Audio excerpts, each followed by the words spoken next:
vois, tu vas avoir vraiment ce côté... Mais non, merde, il parle de vin. Tu vas avoir... Moi, j'y connais rien, les gars, vous allez me perdre. Élevé en barrique? Attends, c'est où ça encore, la barrique? Parce que Bordeaux, je vois bien. Mais la barrique? Terroir, région, cépage, framboise, sous-bois. Ça me dit rien qui va et tout ça. De toute façon, moi, j'ai jamais été quelqu'un de très vin. Je suis plutôt du genre petite pina colada sur la plage en écoutant Red Wine, tu vois. Vous aussi, vous appréciez le vin, mais vous avez du mal à vous y retrouver? Vous souhaitez découvrir ce riche univers ou consolider vos connaissances? Vous rêvez de tout savoir à propos de ce doux breuvage? Alors suivez-nous pour un nouveau mini-grain.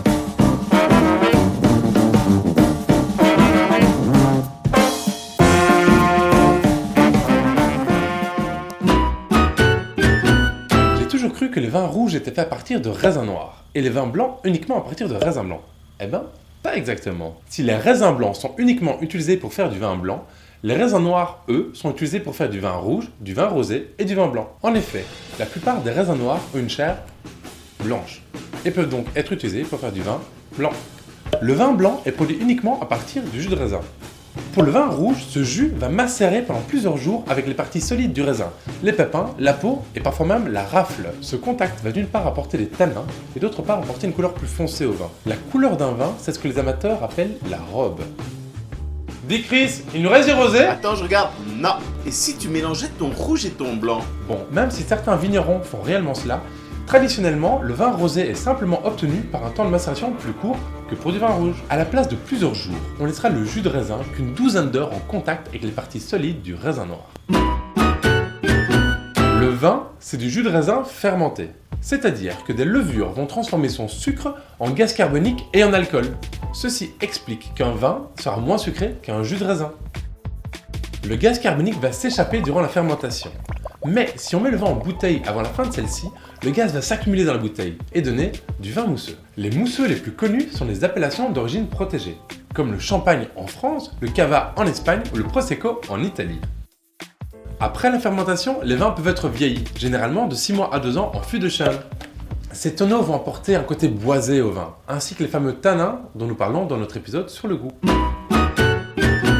L'origine géographique d'un vin influence fortement ses caractéristiques.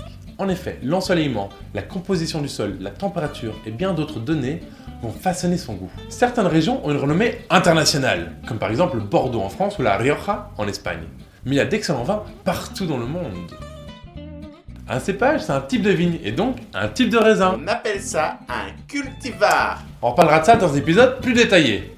Les raisins vont donc avoir des caractéristiques et un goût différents, et leur vigne va mieux s'adapter à certains climats ou à certains sols. C'est pour cela qu'on retrouve généralement les mêmes cépages dans une région.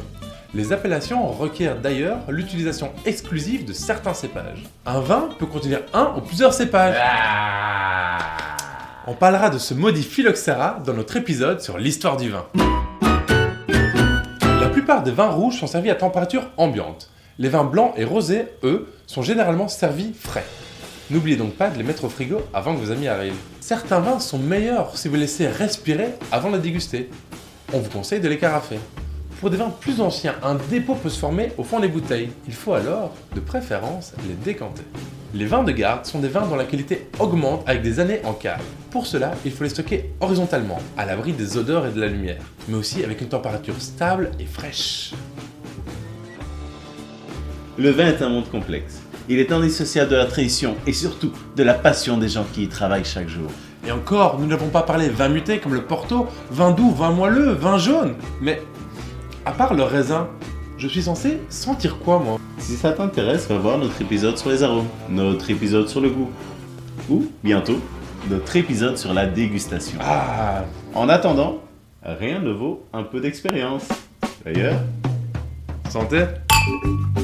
Si vous désirez en savoir plus, le C'est pas sorcier sur le vin est incontournable. Les cavistes et distributeurs suivants proposent des vidéos tout aussi instructives. Jetez aussi un œil aux chaînes de nos amis youtubeurs passionnés de vin. Et le plus important, abonnez-vous.